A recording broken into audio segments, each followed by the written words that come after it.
Mesdames et messieurs, bonjour. Un plaisir pour moi de vous retrouver sur cette tranche. L'entretien de dimanche, c'est politique.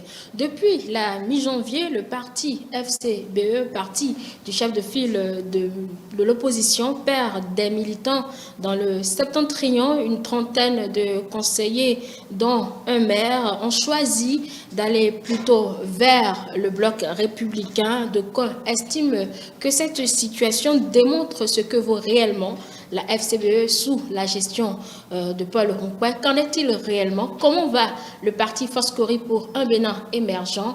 Pour en parler, nous recevons ce dimanche un conseiller communal de la commune d'Aboumey-Calavi. Il s'agit de M. Alfred Dohou qui est sur ce plateau ce dimanche matin. Monsieur Dohou, bonjour. Merci d'être avec nous pour parler de la vie de votre parti politique qui semble un peu plus ou moins mouvementé ces derniers temps-ci. Merci beaucoup de m'avoir invité. Voilà.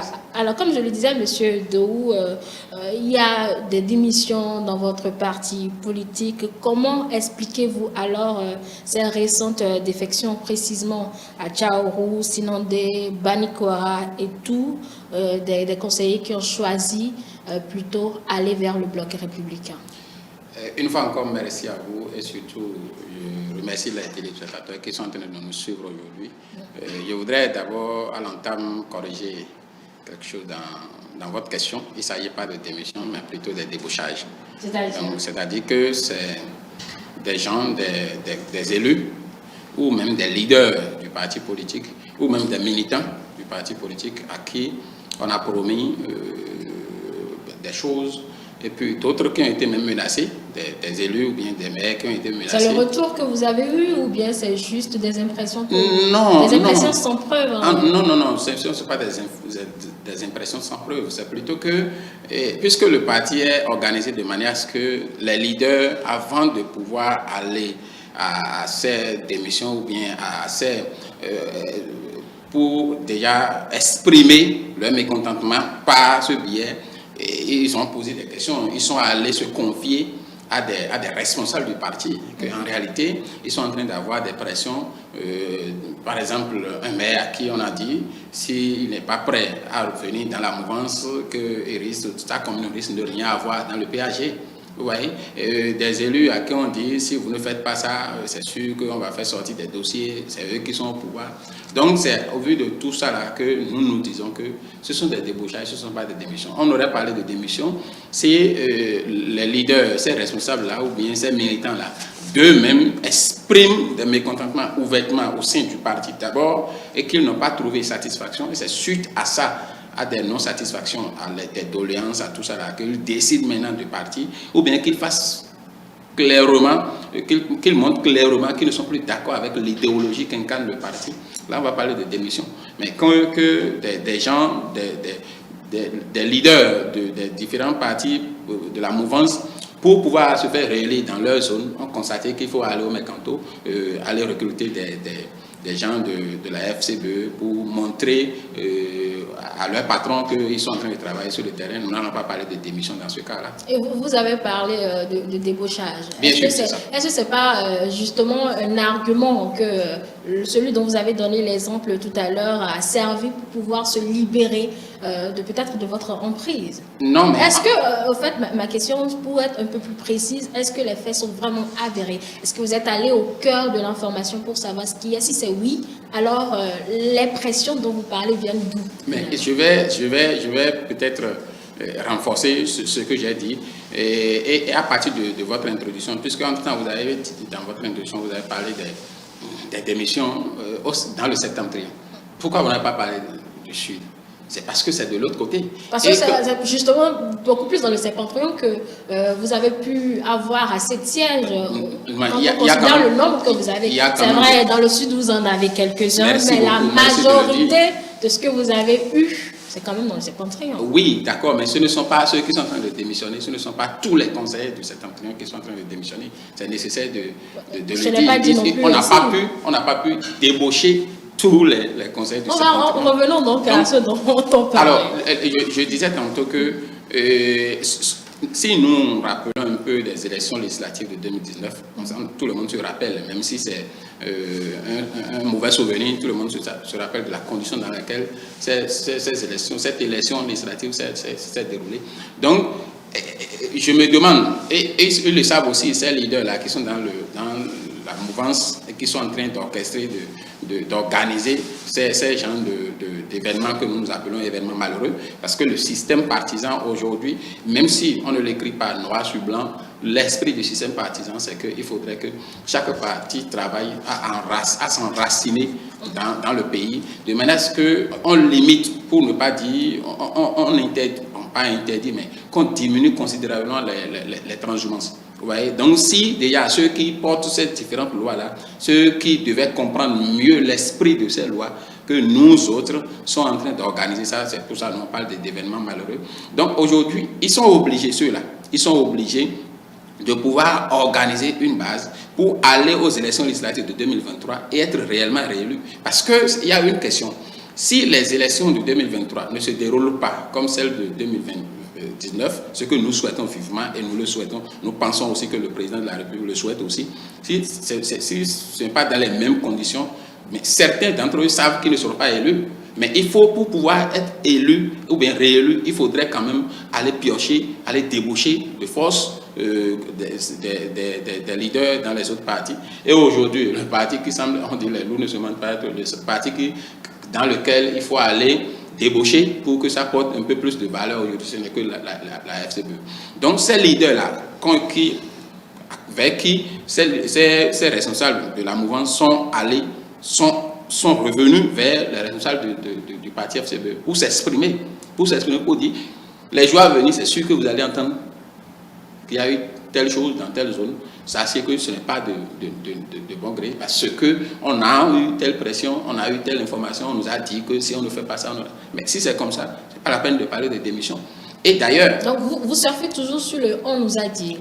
Oui, quand je dis « on nous a dit », c'est ceux-là, les intéressés, ce n'est pas qu'il y a des intermédiaires. Je voulais que les téléspectateurs comprennent que vous n'êtes pas forcément allé à la source pour vérifier si l'argument il est vérifié ou bien c'est juste un prétexte. D'accord, la source c'est celui qui veut déjà, c'est celui qui veut lire peut-être la motion de démission, c'est celui-là qui a parlé, donc il n'y a pas une autre source qu'il faut aller vérifier pour dire est-ce que c'est vrai. Celui qu'on a contraint à quitter le parti, vient vous voir pour dire, cher responsable, moi, pour telle raison, on me contraint de quitter le parti. Mais vous avez eu la chance de venir, et vous êtes resté sur vos positions, vous n'avez rien fait pratiquement. Vous êtes d'accord? Simplement laissé faire. Non, rien faire, ce n'est pas aussi vrai. Rien faire, ce n'est pas aussi vrai. Parce qu'il y a des tournées de sensibilisation, il y a des tournées au cours desquelles, et qui continuent encore. Même hier, le secrétaire exécutif était à Yifani pour discuter avec les conseillers, pour discuter avec les responsables. Donc, ce n'est pas que... Après l'événement? Non, en fait, quand vous parlez d'événement, ce n'est pas un événement ponctuel. Nous sommes en politique. C'est un événement qui pouvait être continu si, en réalité, on ne fait pas quelque chose tel que vous le dites.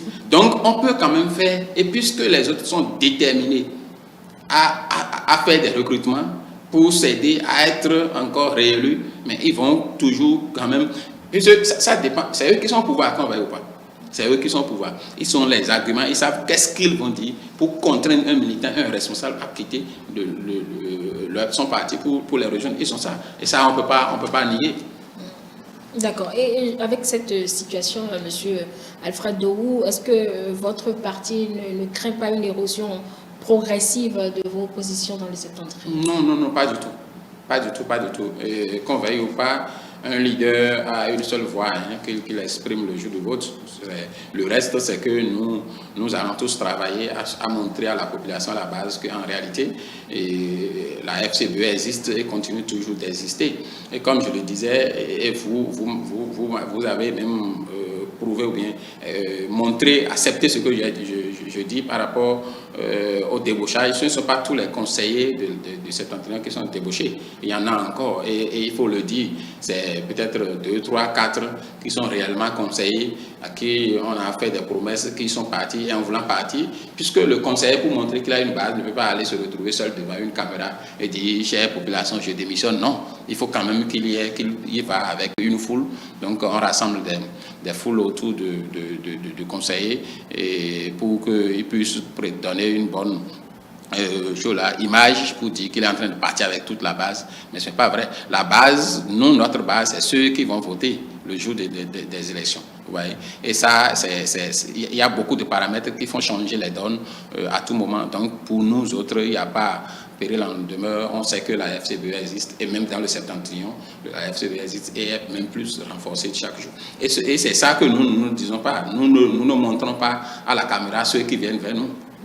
Mais ça, c'est aussi important. Nous ne nous montrons pas, nous n'en avons pas montré, en fait. Donc, vous connaissez des défections, mais vous enregistrez également des adhérents. Bien sûr, au quotidien, des mouvements de femmes, des mouvements de jeunes, des groupements ils viennent chaque jour, parce qu'en réalité, et ça, c'est des Béninois qui ont compris que dans un pays qui se veut démocratique, il faut quand même avoir de l'opposition. Oui, il faut avoir de l'opposition. Et pour avoir de l'opposition, c'est aller renforcer le parti de l'opposition. Ce n'est pas le vider de son sang. Vous voyez? Donc aujourd'hui, nous déplorons tous le Parlement monocolore. Mais pour qu'il n'y ait pas de Parlement monocolore en 2023, c'est qu'il faudrait renforcer le parti les partis de l'opposition. Et certains Béninois le comprennent bien. C'est pour ça, quand on parle de la FCBE, se vide tous avec les conseils sont partis. Non, chaque conseiller va avec sa tête. Encore que ce ne sont pas des gens qui sont partis réellement avec leur cœur. Et c'est là qu'ils seront surpris. Ils seront surpris. Parce qu'en politique, il y a plusieurs paramètres. Je peux venir me présenter devant votre caméra et dire, je démissionne, je quitte FCBE. Mais déjà, le soir de cette déclaration-là, je demande à tous mes militants, à tous ceux qui sont mes lieutenants, mon état-major, je leur demande de travailler pour le parti FCBE. Ça se passe aussi comme ça. Ça se passe. Donc, c'est l'individu, un seul individu qui est venu pour parler devant la caméra, mais le jour des élections, vous allez dans sa zone et vous constatez que c'est le parti duquel il a démissionné, c'est ce parti-là qui a battu le record. Donc vous êtes en train de dire que les défections, certes, mais les militants sont là, toujours intouchables, là, et puis vous soutiennent toujours cette cause-là. C'est ça. Et ça ne nous effraie même pas. On est même pressé d'aller aux élections législatives de 2023. D'accord, justement, parlons de ces élections. La transition, elle est toute trouvée pour qu'on l'aborde. Comment vous la préparez? C'est vrai, certainement, vous allez nous parler de cette cellule des femmes que vous avez mise en place tout récemment. Mais est-ce que ces femmes-là peuvent réellement avoir une chance dans la perspective des prochaines élections au sein de votre parti? D'abord, par rapport aux préparatifs, je voudrais dire qu'il y a plusieurs manières de préparer des élections. Il y a d'abord ce qui se passe au sein du parti, hors caméra, que vous ne pouvez pas, les téléspectateurs ne peuvent pas voir. Ça se passe aussi des choses que le monde entier peut voir, et pour ces choses-là, on associe les caméras, et c'est ça l'une de ces choses que vous avez de l'événement du samedi passé, le 12 février, que nous avons installé le mouvement des femmes FCBE à Cotonou ici. Alors, vous avez dit, est-ce que ces femmes-là auront de chance, tout ça? Au fait, en réalité, lorsque nous regardons l'arsenal juridique aujourd'hui qui régit l'élection législative, tous les partis politiques sont contraints maintenant, de positionner 24 femmes. Vous voyez, ils sont contraints de positionner 24 femmes. C'est-à-dire qu'au niveau de chaque circonscription, il doit y avoir une femme, que cette femme-là soit FCBE, BR, UP ou n'importe quel parti, il doit y avoir une femme qui va. Donc cette contrainte-là fait que tous les partis politiques sont obligés d'associer, et surtout la FCBE, de plus associer les femmes. Ouais, de plus associer. C'était souvent fait, mais actuellement, on associe plus, et c'est comme ça, pour cela que nous avons mis en place ce mouvement de femmes. Surtout, il faut rappeler que c'est dans l'article 44 de notre statut qu'il est dit que nous devons avoir des mouvements de femmes et de jeunes. Donc, prochainement, c'est pour les jeunes on est en train de préparer le mouvement des jeunes, FCBE. Donc, ce mouvement-là des femmes est mis sur les fonds baptismaux pour permettre déjà de commencer par identifier ces femmes-là qui peuvent nous représenter. Parce que c'est vrai, vous allez présenter des femmes, mais il faut que ça soit réellement une femme qui peut vous représenter. Représenter en ce sens qu'elle soit capable de défendre d'abord la cause des femmes et maintenant de défendre la cause du parti et au finish être réellement au service du peuple. Vous voyez, ça ne se détecte pas de jour au lendemain. C'est tout un travail qu'il faut faire. Et puis c'est pour tout le Bénin. Il faudrait qu'il y ait ce travail-là qui permet déjà au cours des préparatifs de cette installation, nous avons découvert des femmes sur qui on n'avait pas du tout des idées, mais qui se sont exprimées. On a vu que quand même nous avons des valeurs que nous pouvons promouvoir. Donc c'est dans ce sens-là que ce mouvement-là est né, un mouvement qui est statutaire au fait. Donc ce mouvement-là qui est né. Donc voilà un peu, nous à partir des lois de la République et compte tenu aussi de nous, notre idéologie et de la valeur que nous donnons aux femmes, je crois que ce ne sont pas des femmes réunies juste pour la circonstance, mais c'est des femmes qui sont utiles, qui servent déjà le parti, qu'on a juste mis sous la lumière. C'est peut-être l'occasion, M. Dohou, d'apprécier cette volonté du chef de l'État de valoriser les femmes à travers cette discrimination positive. Oui, je dirais à travers le chef de l'État, comme vous avez dit, et c'est aussi le moment de le remercier. Mais avant, il faut parler aussi de la classe politique. De la classe politique, c'est une idée qui est venue de la classe politique, vous voyez, parce qu'il faut reconnaître que le Bénin a été sommé par plusieurs fois par rapport au Parlement ou par rapport aux institutions nationales de l'État de faire la promotion des femmes, tout ça. Maintenant, quand je dis le remerciement au chef de l'État, oui, parce qu'il peut ne pas permettre que ça soit en son temps que cette loi-là soit votée même, et qu'il promulgue ça. Donc, oui, un remerciement. Et nous ne cachons pas dans la FCB, nous ne cachons pas quand c'est bon, quand le chef de l'État fait que c'est bon, nous le disons. Donc, c'est aussi bien parce que ça aide la classe politique à pouvoir positionner, à pouvoir donner toute la valeur que méritent aux femmes. Est-ce que vous avez compris finalement le processus pour cette discrimination positive? Je pose la question parce que, qu'il vous souvienne, en mi-juin dernier, le chef de file de l'opposition, lors de sa visite au président de la Cour constitutionnelle, avait évoqué certaines précisions par rapport à cette discrimination positive. Je me rappelle par exemple qu'il demandait s'il faudra envisager une liste à part pour les femmes, ou si ce sera un nombre qui sera exigé, etc. Est-ce que vous vous êtes approprié finalement le code électoral, ou peut-être vous avez eu la lecture avec peut-être des juristes pour savoir comment mettre en application cette discrimination? Merci beaucoup. Jusqu'à présent, je crois que ce côté, la loi a dû rester muette sur ce côté-là. Ça serait certainement une interprétation qui viendra de la Sénat, qui va permettre à chaque parti politique de pouvoir respecter en fonction de ce que la Sénat aurait décidé. L'essentiel de ce qu'on retient, c'est que lorsque un parti politique a la majorité dans une circonscription, il y a un poste de femme qui lui est d'office revenu. C'est ça l'essentiel qu'il faut retenir. Maintenant, je parle cette fois-ci de façon personnelle, propre à moi, parce que j'ai eu la chance en 2018 de participer à ce séminaire parlementaire que les parlementaires ont tenu à Azalaï Hotel. Je me rappelle, tout comme si c'était hier, que l'honorable Gounou et l'honorable Aladati disaient que ça serait mieux qu'il y ait une liste carrément à part, c'est-à-dire qu'une liste qui comporte pour le parti FCBE par exemple. Je prends la 6e circonscription que je maîtrise mieux. Il y a 8 sièges aujourd'hui. Donc les 8 sièges, il y a 7 qui sont pour mélange femmes et hommes. Ouais, et un siège qui est laissé pour les femmes. Donc pour ce qu'ils avaient dit dans le temps, qui n'est pas forcément ce qu'il faut faire aujourd'hui, c'est que je dis que je me rappelle de ce séminaire-là, ce qu'ils avaient comme les premières idées qui étaient sorties. C'était que la FCBE écrit le nom de votre nom comme titulaire et mais une autre femme suppléante qui est à part. Les 7 autres, parmi les 7 autres, il peut y avoir des femmes, d'hommes et tout ça pour les 7. Maintenant, pour calculer le coefficient électoral, il faut prendre à partir des 7. C'est-à-dire que c'est les 7 qu'il faut utiliser pour chercher le coefficient.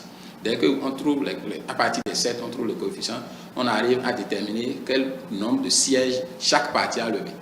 Lorsque la FCBE se retrouve, par exemple, sur les 7, la FCBE se retrouve avec 3 sièges, donc UP A pour eux, et puis le BR aussi A. Donc le parti FCBE étant le parti qui a plus de députés, c'est-à-dire les droits, le siège de la femme lui revient d'office. Donc ce n'est plus un calcul à faire par rapport à ce poste-là. C'est le parti qui a la majorité qui prend en même temps le seul poste pour la femme.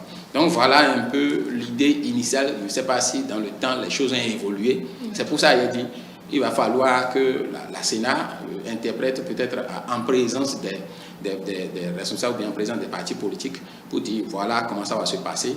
Parce que l'idée et ce qui est bon, c'est que depuis la Constitution, on sait qu'il y aura cette discrimination positive et que chaque parti doit prévoir une femme au niveau de chaque circonscription. Maintenant, comment ça va se faire? Ça peut être juste une entente entre les partis politiques. Et je vais vous rappeler que tant qu'il y aura entente entre partis politiques, ceux qui ne sont pas politiques ne seront jamais informés de magouille. De toutes les façons, on a encore le temps. On a encore le temps pour avoir peut-être une lecture beaucoup plus claire de la mise en œuvre de cette discrimination positive-là. Puisqu'on parle des femmes, Monsieur Dou, il faudra bien soutenir ces femmes-là, aussi bien morale que financièrement, pour qu'elles puissent justement obtenir le siège, faire la campagne et tout. Dans votre parti, quelles sont ces dispositions que vous mettez en place ou bien ce sera chacun va sauver sa tête au moment opportun? Je crois que même au sein d'autres partis, ça ne serait pas chacun va sauver sa tête. Parce qu'en disant chacun va sauver sa tête... Puisque dans l'élan, finalement, c'est ce que vous pouvez que vous faites, ce qu'on ne peut Cela va sans dire, puisque la plus belle femme du monde peut donner ce qu'elle a. Donc, ce que je voulais dire, c'était que un parti politique qui dit que chacun sauve sa tête, en réalité, en perdra. Parce que aujourd'hui, c'est les partis politiques qui sont forts. Ce ne sont pas les individus. Les individus ne sont plus forts maintenant. C'est les partis politiques qui sont forts. Donc, il doit y avoir des mécanismes au sein de chaque parti politique, dont la FCBE, pour pouvoir aider ces femmes-là. Et lorsque vous parlez d'actes moraux, nous, on a commencé déjà l'école de formation de notre parti politique à l'installation du mouvement des femmes le samedi passé a initié des formations où on a appelé des communicateurs qui sont venus donner des communications sur des thèmes liés au militantisme des femmes, vous voyez, liés au militantisme, au leadership. Et ce sont ces différents mécanismes qui vont certainement renforcer le courage, qui vont renforcer l'abnégation de ces femmes-là que nous allons positionner. Maintenant, en termes financiers, c'est vrai, qu'on veuille ou pas, il y a quelque chose qu'il ne faut pas cacher, c'est que le candidat qui va aux élections, qu'on veuille ou pas, doit pouvoir mettre la main dans la poche. Doit pouvoir mettre la main dans la poche, surtout quand c'est sous les tropiques, il faut pouvoir mettre la main dans la poche. Nous ne sommes pas encore à un niveau où le Béninois lambda se dit je vais voter pour tel parti parce qu'ils ont une bonne idéologie, parce qu'ils défendent une cause noble, non. Mais actuellement, qu'on veuille ou pas, c'est certainement celle qui est sur la liste ou bien celui qui est sur la liste pour les élections législatives, c'est lui qui va d'abord régler le problème d'ordonnance. Mais la personne justement doit pouvoir compter sur le parti puisque vous avez n'oubliez pas j'en viens. Quand je dis celui qui est sur la liste doit pouvoir faire un effort, et j'ai commencé par donner déjà des actes sociaux qu'il faut d'abord poser autour de vous.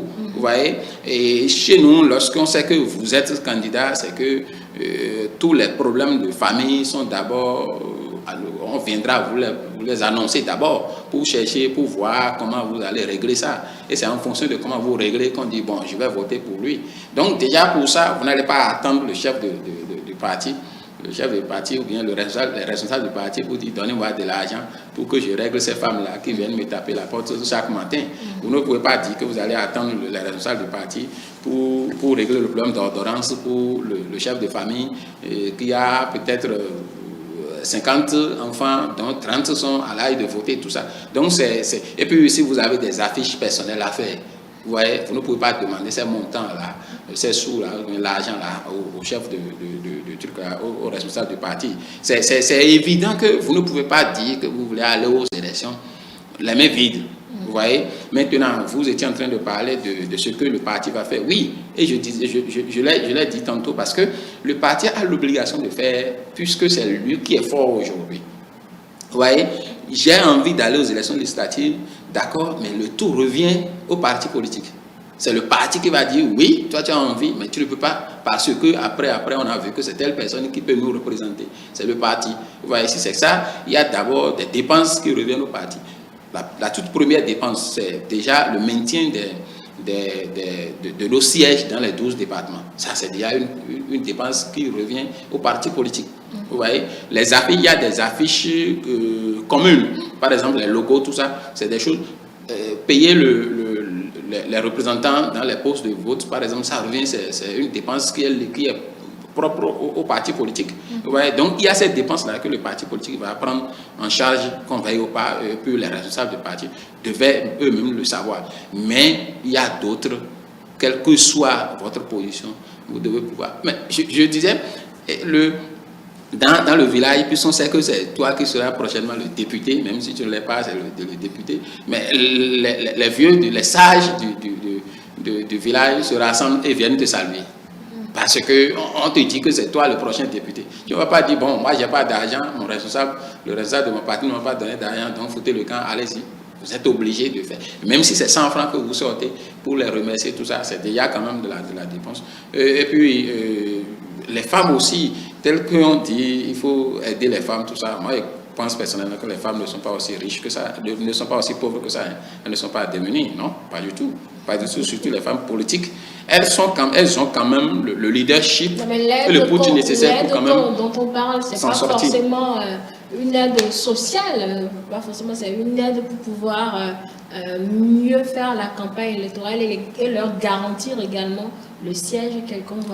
Oui, j'ai dit par rapport... Oui, puisque quand vous avez dit qu'elles ne sont pas si pauvres que ça, je voulais préciser que ça, on ne parle pas forcément d'une aide sociale. Oui, et puisque je disais que nous, on a commencé, d'autant plus qu'on a déjà dans la formation de leadership, vous voyez, et ce n'est que le début. Ce n'est que le début. Il y aura d'autres formations pour les renforcer, pour leur permettre d'abord même de pouvoir se préparer à recevoir des coups politiques. Parce que souvent, pour les femmes, quand ça vient comme ça, c'est des familles qui ont de pression, sa famille et la famille de l'homme qui a de pression, tout ça. Et puis, des fois, elles cèdent.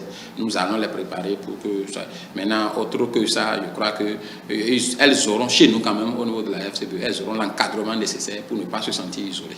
Et quand on parle de préparatif, il faut forcément penser au positionnement. Vous y pensez déjà? Oui, progressivement. Progressivement, on y pense progressivement. La première des choses, c'est de voir qui sont ceux-là qui sont aimés par leur population. Vous voyez, aujourd'hui, ce n'est plus qu'il y a beaucoup d'argent. Hein. Non, j'ai dit le minimum pour régler ces problèmes que je viens de... Mais puisque en politique, vous pouvez avoir l'argent. Il faudra avoir l'idée et convaincre aussi, parce que les Béninois ont commencé à être très regardants là-dessus. Oui, mais il ne faut pas oublier aussi que l'argent ne fait pas tout. Hein.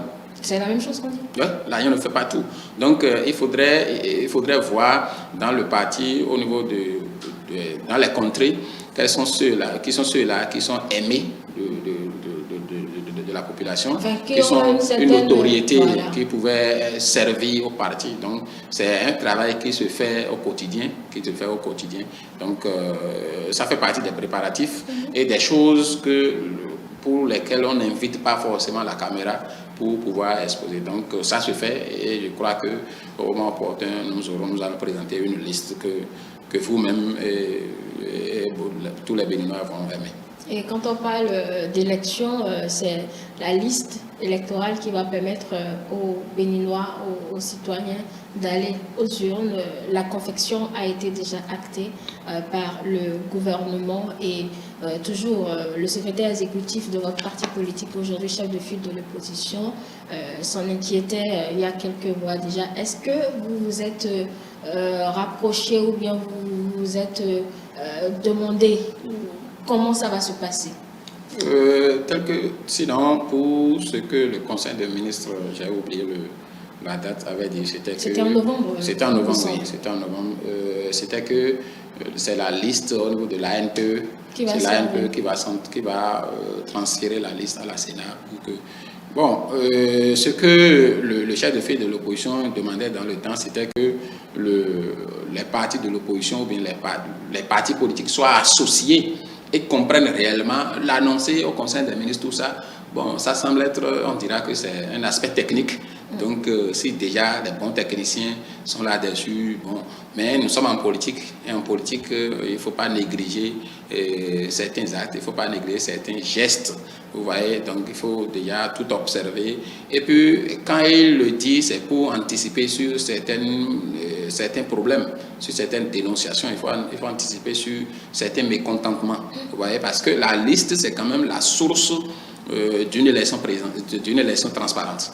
Vous voyez, la liste électorale, c'est la source. Vous voyez, si pendant que vous pensez que tous ceux-là qui sont sur la liste sont réellement des gens qui peuvent voter, alors que ce n'est pas ça, et c'est ceux qui ont la possibilité d'étudier ou bien de voir cette liste-là, qui le savent, vous êtes déjà désavantagés au fait. Donc ça fait que chaque parti politique doit être regardant, doit pouvoir avoir un accès aussi officiel au système pour dire nous sommes convaincus que la liste qui est là est une liste électorale, c'est une liste qui peut réellement faire l'affaire. Vous voyez, mais tant que ce n'est pas ça, puisque ça peut créer des sources de soupçons.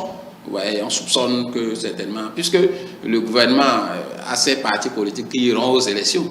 Et tout soupçon, c'est que, bon, certainement, cette liste-là, telle qu'on a vue, c'est que ça va plus favoriser la mouvance que l'opposition. Déjà que de ces propos-là commencent par sortir, ça veut dire que l'élection sera contestée et ça va commencer par créer c'est pour ça qu'il faudrait vous y prendre assez tôt pour ne pas créer après. Je crois que vous-même, vous l'avez dit, le chef de file de l'opposition l'a déjà dit, mais actuellement, rien n'a bougé. Il n'y a pas eu de façon officielle une convocation des différents partis politiques. Là, je ne vais même pas parler de l'opposition seule, des différents partis politiques, pour s'asseoir et comprendre réellement comment ça se passe. Il n'y a pas eu ça de façon. Et si c'était le cas, je crois que vous êtes un journaliste d'investigation, vous saurez déjà qu'il y a eu un tel travail. Il n'y a pas eu ça, il n'y a pas eu d'évolution. Vous voyez, il n'y a pas eu d'évolution. Bon, pas encore, parce que c'est avec la joie qu'on sera informé. C'est peut-être à vous.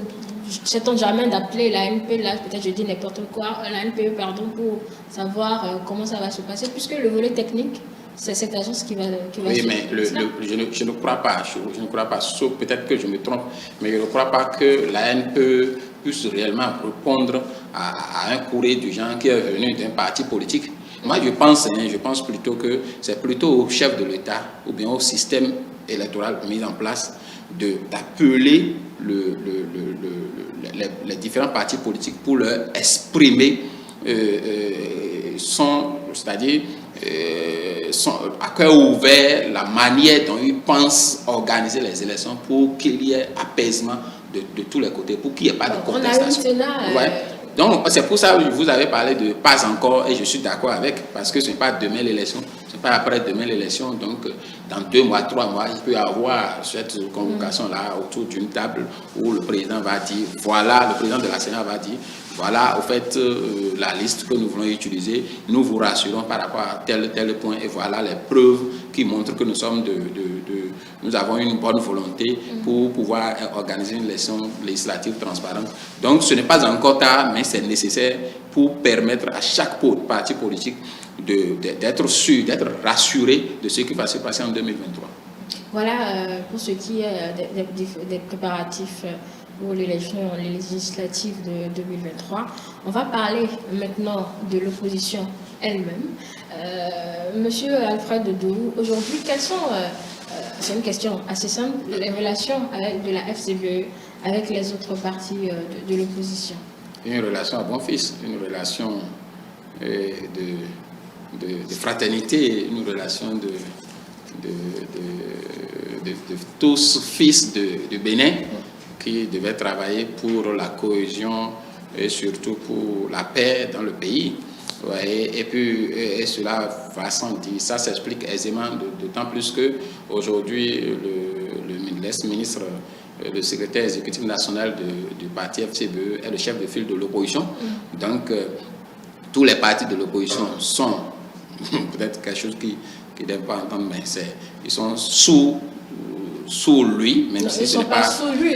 Quand vous le dites comme ça, vous ne pouvez jamais vous entendre. Non, en fait, ce n'est pas s'entendre, c'est de dire ce qui est. Vous voyez, c'est de dire ce qui est. Maintenant, dans l'acte, vous ne pouvez pas dire que le président, Talon n'est pas le président de la République, il est le président de la République.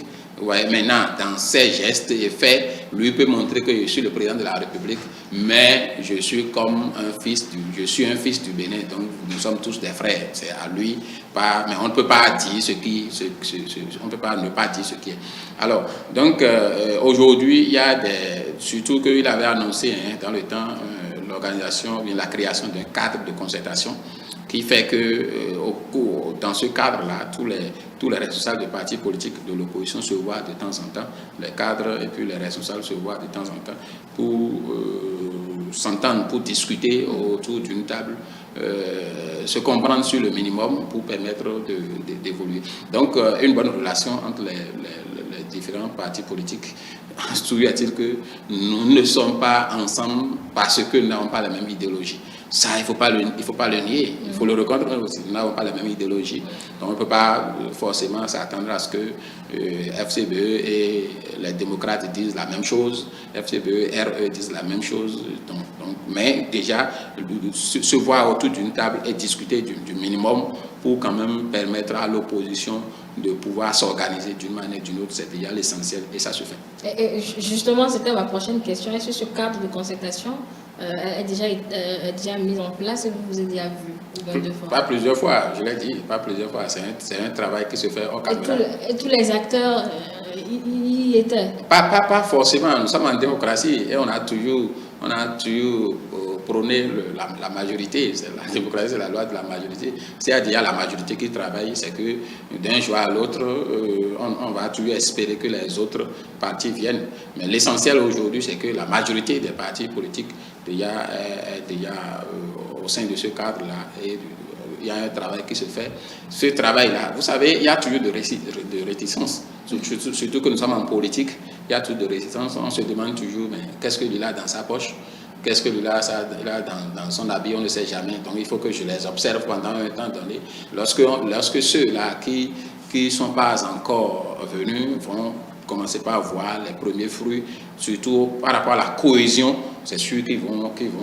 Et ce n'est pas un grand nombre. C'est pas un grand nombre. Donc ça peut se corriger à tout moment. Et vous pensez que les actions de l'opposition, que le chef de file de l'opposition comptait fédérer, est-ce que cet objectif a été atteint à son niveau, vous pensez? Parce que quand vous dites que tous les acteurs n'y étaient pas, la démocratie, la loi de la majorité, alors que dans l'opposition, vous n'êtes pas si nombreux que ça, et vous faites justement encore ces réunions sans caméra, finalement, bon, c'est votre parole.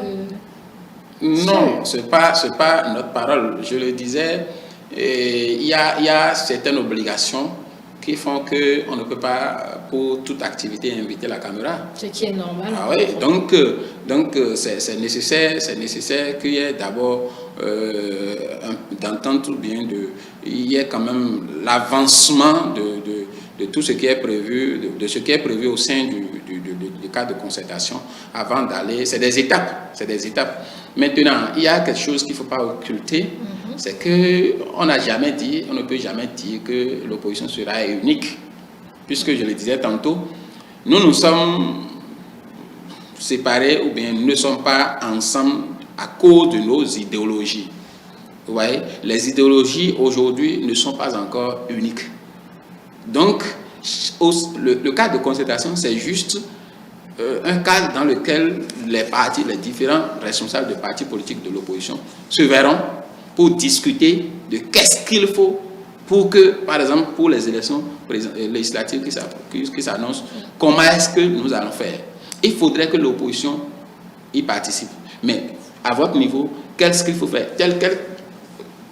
De quelle manière vous voyez qu'on devait s'y prendre pour réellement y participer? C'est des choses qu'on discute autour de cas de concertation. Mais ça ne veut pas dire que prochainement, les responsables du parti, les démocrates, viendront se positionner sur la liste FCBE et que peut-être les responsables de FCBE iront se positionner sur la liste des démocrates. Ce n'est pas ça. Ce n'est pas ça. L'opposition n'a jamais été unique dans un pays. L'opposition a été toujours plurielle.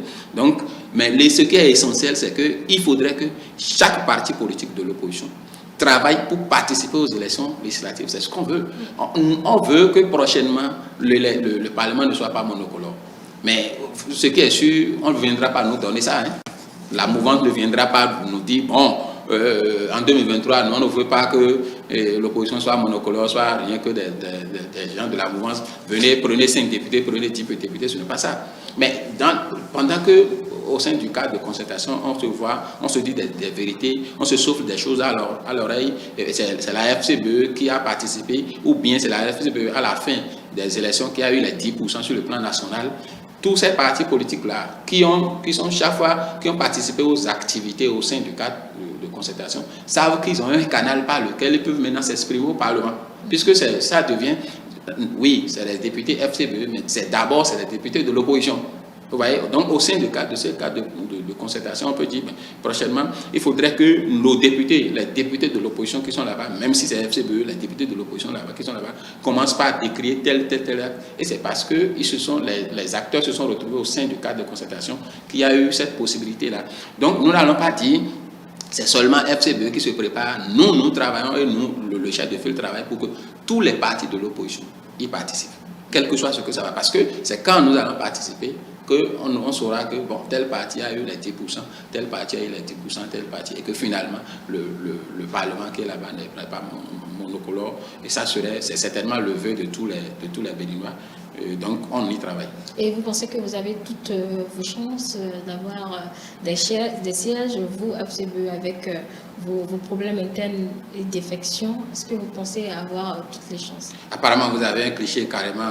non, mais ce n'est pas un cliché, c'est un fait. C'est un fait dont on a parlé. Oui, mais puisque ce fait... Qui revient parce qu'il faudrait qu'on aborde les chances. Vous n'avez pas cru à tout ce que j'ai dit. Parce que si vous avez quand même cru à tout ce que j'ai dit, ce n'est pas la peine de revenir là-dessus. Maintenant, que vous revenez là-dessus, moi, je voudrais dire... Monsieur Dehaut, est-ce que votre parti a toutes ses chances? C'est ça, je veux répondre à ça, madame. Voilà, ça fait deux élections déjà consécutives auxquelles on a participé. L'élection communale, on avait plus de 10%. L'élection présidentielle, on a eu plus de 10%. Je crois que c'est déjà aussi suffisant pour montrer qu'on a quand même toutes les chances. Vous voyez? Puisque j'ai fini de vous dire qu'en réalité, les débauchages n'ont pas d'effet sur n'auront pas d'effet sur nos résultats de 2023. Donc, si vous prenez cette partie que j'avais à expliquer avec la démonstration des deux différentes élections consécutives passées, ça montre que nous n'avons pas à craindre, nous autres. Nous n'avons pas à craindre. Donc, participer aux élections et avoir des députés en 2023 au Parlement, je crois que c'est... En tout cas, nous, on est serein. On est serein, on est confiant que ça ne va pas rater. D'accord. Monsieur Dehaut, je rappelle que vous êtes conseiller communal à Boumé-Calavi. Nous allons parler de quelques questions d'actualité. À présent, il est admis, monsieur Dehaut, qu'aujourd'hui, que nous traversons tous une période d'inflation générale due, selon le gouvernement, aux effets connexes de la Covid et à la spéculation transfrontalière qui frappe évidemment les céréales. Quelle est votre lecture de cette situation et des difficultés des populations? Bon, il faut d'abord reconnaître que c'est une situation mondiale. Ça, il ne faut pas le nier. C'est une situation mondiale parce qu'on entend, déjà on écoute, on regarde des chaînes de télévision internationales, des radios internationales et puis autres, qui nous informent de ce qui se passe dans d'autres pays. Donc c'est un problème mondial. Mais ce qu'il faut dire, c'est que le problème peut être mondial, mais chaque pays va prendre ses responsabilités. En fait, c'est à ce point, à ce niveau-là, que nous attendons plus le gouvernement. Vous voyez, c'est un problème mondial, certes, mais on a vu comment le gouvernement béninois a géré le problème de Covid.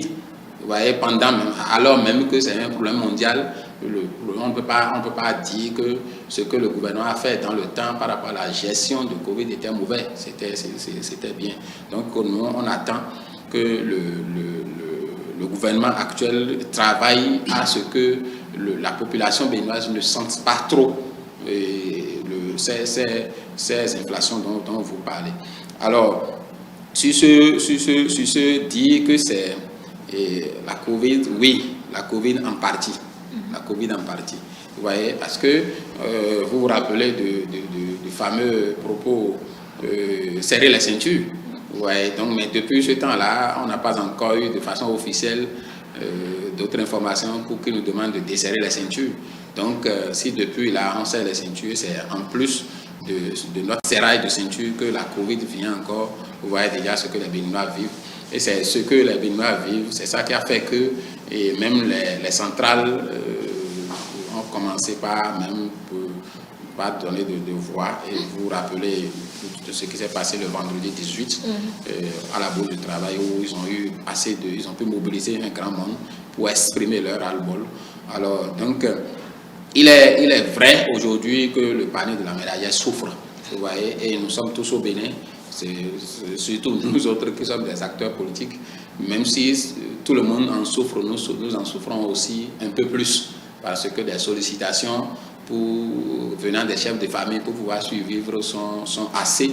Et bon, le porte-parole du gouvernement disait la fois dernière qu'il comprend les centrales et qu'il les comprend et qu'ils sont dans leur rôle, mais que de savoir que c'est mondial, oui c'est mondial, mais nous voulons qu'ils posent des actes pour montrer que eux, ils sont en train d'atténuer un peu le choc au niveau du Bénin. Mais il y a eu des actes? Oui, poser les actes. Par exemple, il y a eu des actes, mais si je ne vais pas juste continuer avec les propos politiques, si vous allez dire certainement que c'est un opposant qui parle et c'est pour ça qu'il le dit, mais je vais juste prendre l'acte des centrales du 18 février. Si c'était aussi vrai que des actes qui sont posés, qui sont perceptibles de tout le monde, je crois que ceux-là, ils ne sont pas des politiciens.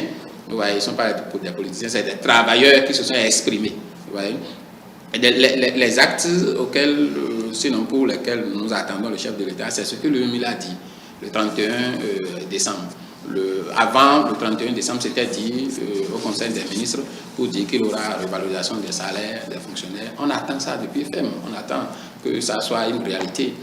À part ça, les taxes telles que ça se passe, c'est un peu difficile si déjà les effets de Covid font que, bon, certainement on me dira que c'est à cause des effets de Covid, mais nous on pense qu'on peut déjà réduire ces taxes-là pour peut-être agir sur le prix de vente des denrées de première nécessité, et ça serait certainement de soulagement pour.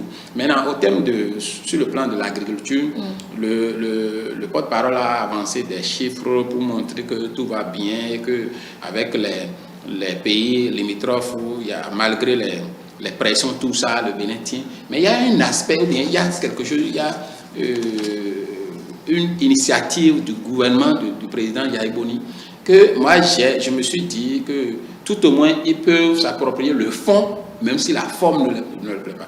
C'est le truc de l'organisation liée à l'ONASA, qui consiste à aller acheter des vivres chez la population et puis conserver au moment de la soudure, revenir maintenant vendre ça un peu plus cher que le prix d'achat, pour permettre à la population de pouvoir subvenir à leurs besoins, de faire face aux différentes difficultés dans le temps. C'est nécessaire parce que, vous voyez, comment ça se passe. Dans nos villages, c'est le cultivateur qui a cultivé, qui a eu les récoltes, qui, à cause des difficultés, vend des fois même les récoltes dans le champ.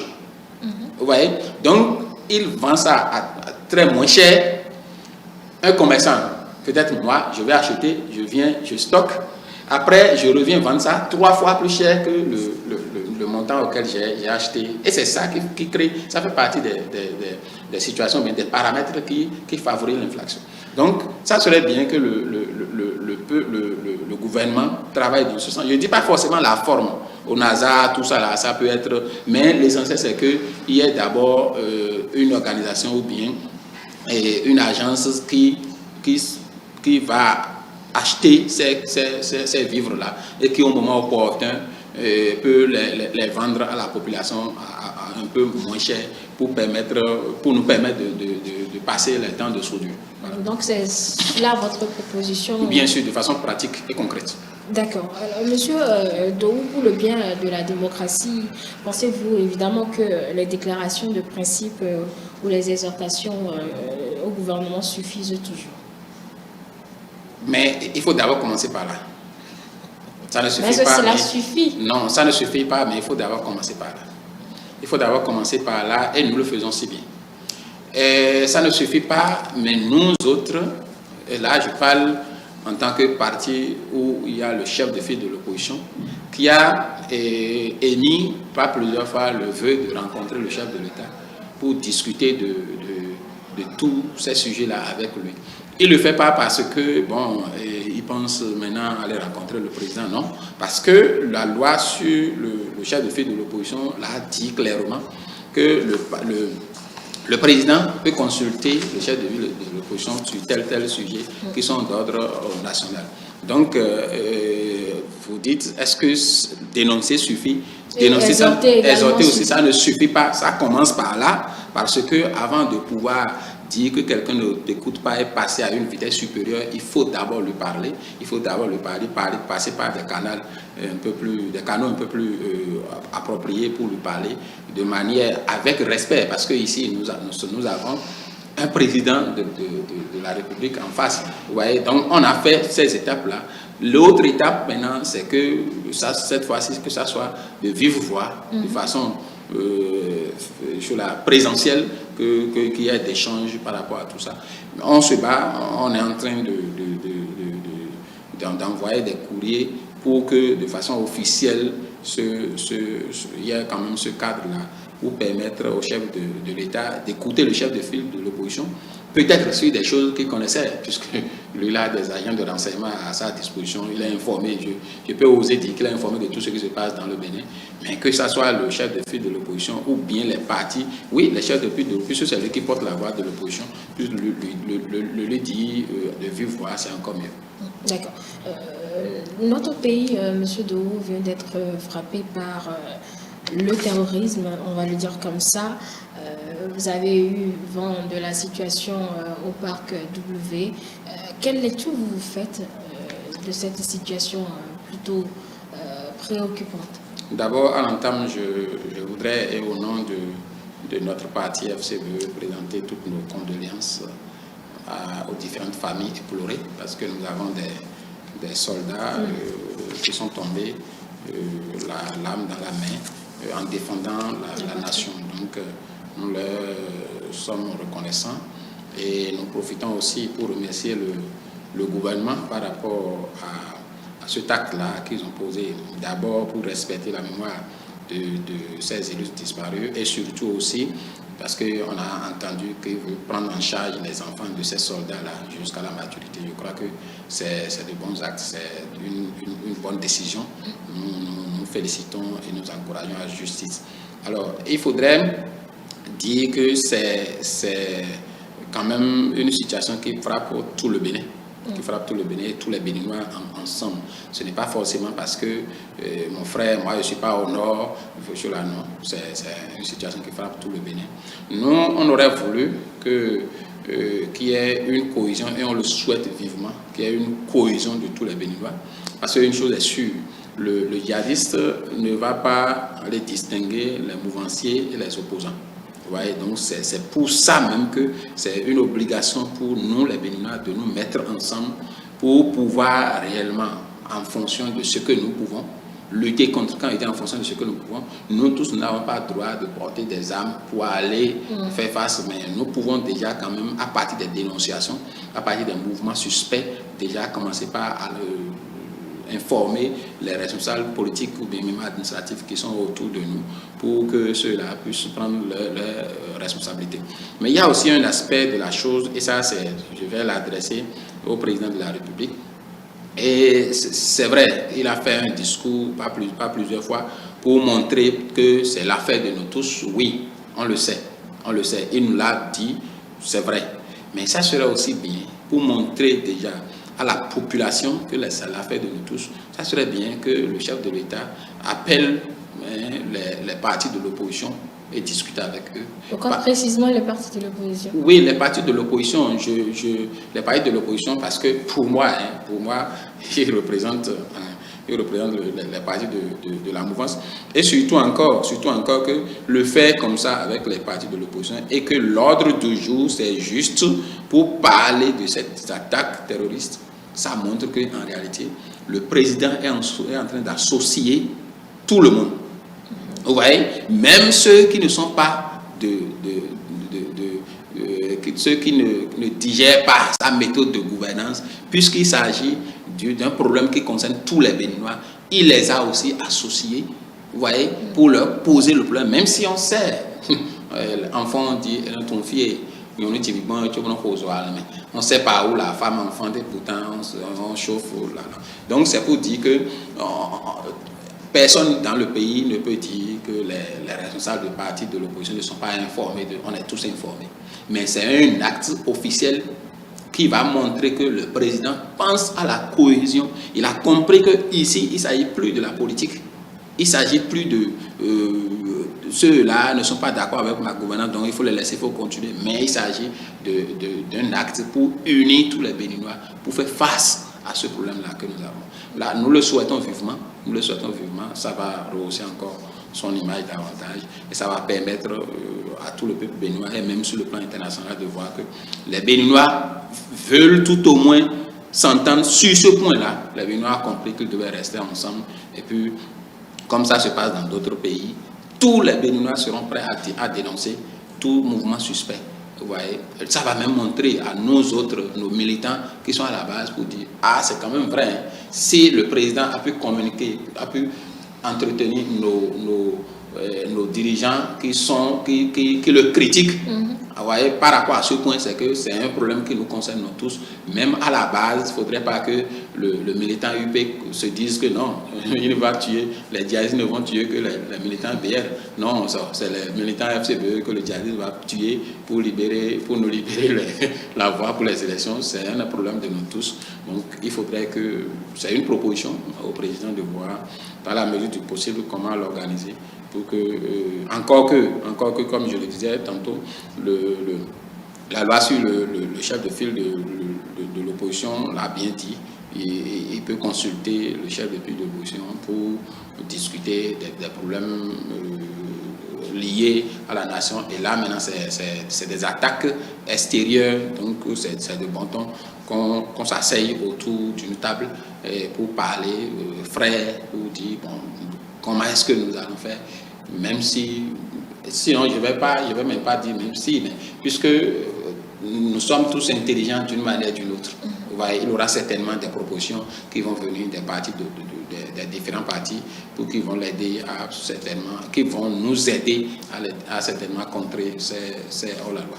Je note donc que les assurances et stratégies du gouvernement pour lutter contre ce phénomène vous ont convaincu simplement. Bien sûr, mais on en veut plus. D'accord. Et dans le plus, là justement, Monsieur Deroux, est-ce que le rôle également de vos formations politiques, puisque vous avez appelé à une cohésion pour faire face au phénomène, le rôle de vos partis politiques, c'est vraiment une éducation à la base pour cette dénonciation que vous avez évoquée tout à l'heure. Oui, est-ce que cette éducation-là, vous l'avez commencé? Est-ce que le chef de file qui est dans la partie centrale du pays, est-ce qu'il agit en dehors de la chose politique? Est-ce qu'il en parle aussi? Bien sûr, il en parle.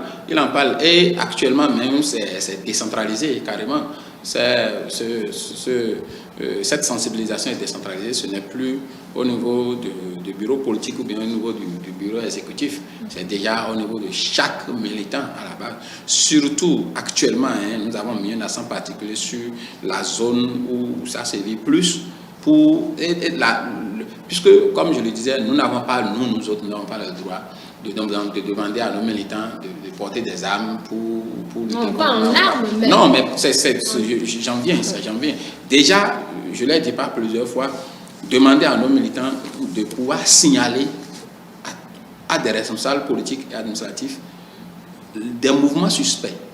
C'est-à-dire que ceux-là, on les voit chaque fois, ils se réunissent. Mais si aujourd'hui on est en train de parler du djihadisme dans cette zone-là, du 7 Antillon, mais pas plusieurs fois, depuis 2018, des gens commencent pas à signaler. Des gens commencent pas à parler des gens qui 2-3 personnes qui courent avec des motos, qui traversent toute une commune, qui courent avec des motos, des mouvements suspects, des gens qui sont en train de faire du sport, des gens signalaient ça, des gens signalaient. Donc nous on a demandé à nos militants de chaque fois, quand il y a des mouvements suspects, de chaque fois, maintenant, de ne pas chercher à aller courir, à aller dire, bon c'est nous qui voulons démasquer des djihadistes. Ce n'est pas leur rôle. Ça revient à l'État de pouvoir le dire. Parce que si on ne sait pas faire, ça peut aussi rentrer dans des règlements de compte. On voit quelqu'un que les gens m'en excusent, mais qui a un peu de barbe, qui a un aspect physique un peu différent de ce qu'on a l'habitude de voir dans la zone. On peut dire que c'est djihadiste. C'est mieux de se rapprocher des responsables administratifs politiques pour leur dire, bon, il y a telle chose qui se passe. Et c'est surtout sur ces choses-là que nous surfons plus à nos militants. Donc, la sensibilisation, il y a ça. Présentation habituelle. Mais en dehors de cela. En dehors de ça, ça ne peut se discuter qu'avec les responsables du pays aujourd'hui. Ça ne peut se, en dehors de ça, qu'est-ce que nous allons faire autre chose, madame? Nous n'allons pas demander à nos militants que chacun cherche sa machette et garder. Nous n'allons pas demander à ce que, comme l'autre a dit, que chacun s'occupe de sa sécurité. On ne peut pas le dire comme ça. On peut pas le dire.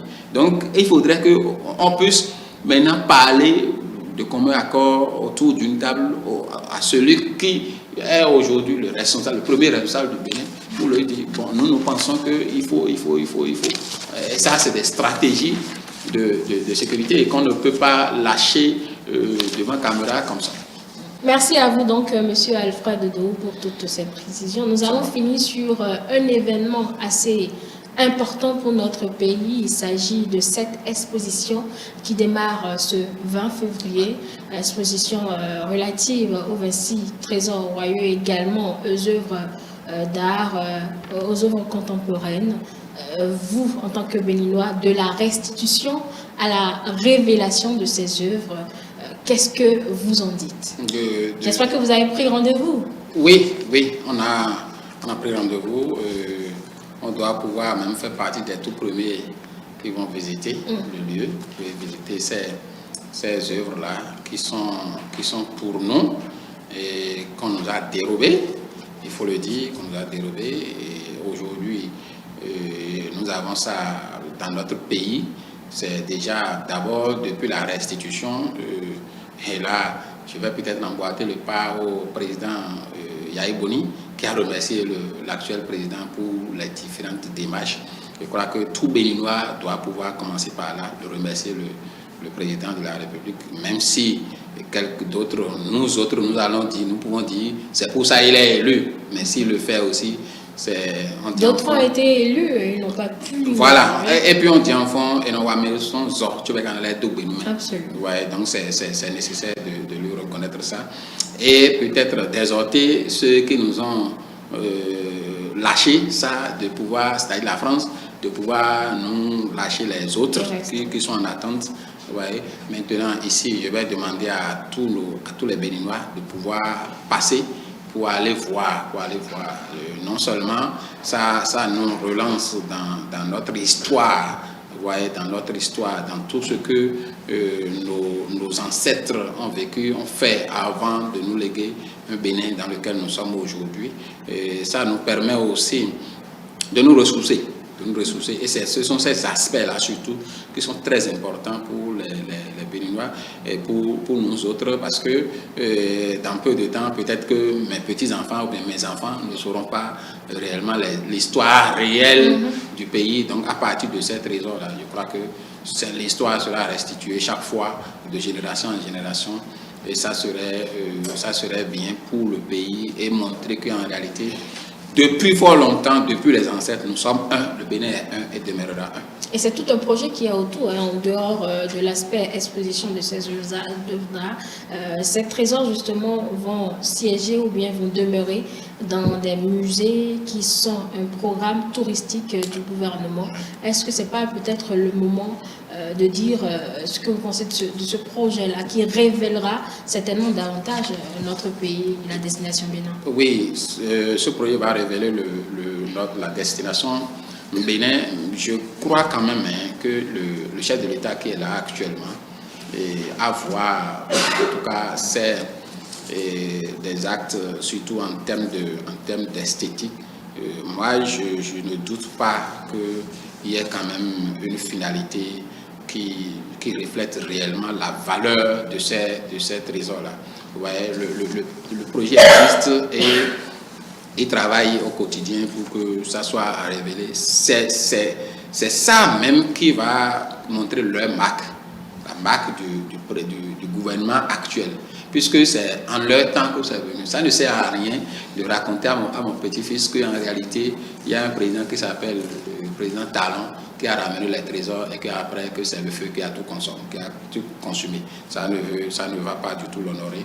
Donc, une fois encore, nous demandons au gouvernement de faire en sorte que ceux-là qui nous ont laissé, ça depuis que la France puisse constater qu'en réalité, elle ne s'est pas trompée en nous laissant dans notre main. Et puis c'est ça même, à partir de l'entretien des 26, qu'ils vont constater qu'on est quand même capable d'enregistrer plus. Et puis ça fait partie de leur crainte. Il ne faudrait pas que ça vienne au Bénin et après on va dire que bon, il y a le feu de brousse qui a consumé, il y a des gens qui ont volé, il y a des termites qui ont rongé, voilà. Donc il faudrait que... Non mais les conditions sont mises en place pour oui, garantir... c'est ça ce que je suis en train de dire, que le gouvernement actuel ne peut pas faire autre chose que ça. Parce que vous ne pouvez pas traverser toute cette difficulté, obtenir maintenant les objets et les laisser à l'air libre. Vous voyez, donc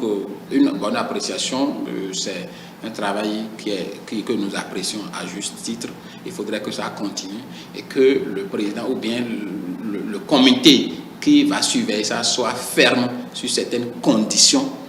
Vous voyez, il ne faudrait pas qu'il y ait trop de laisser aller pour qu'après on commence pas à se critiquer autour de la gestion.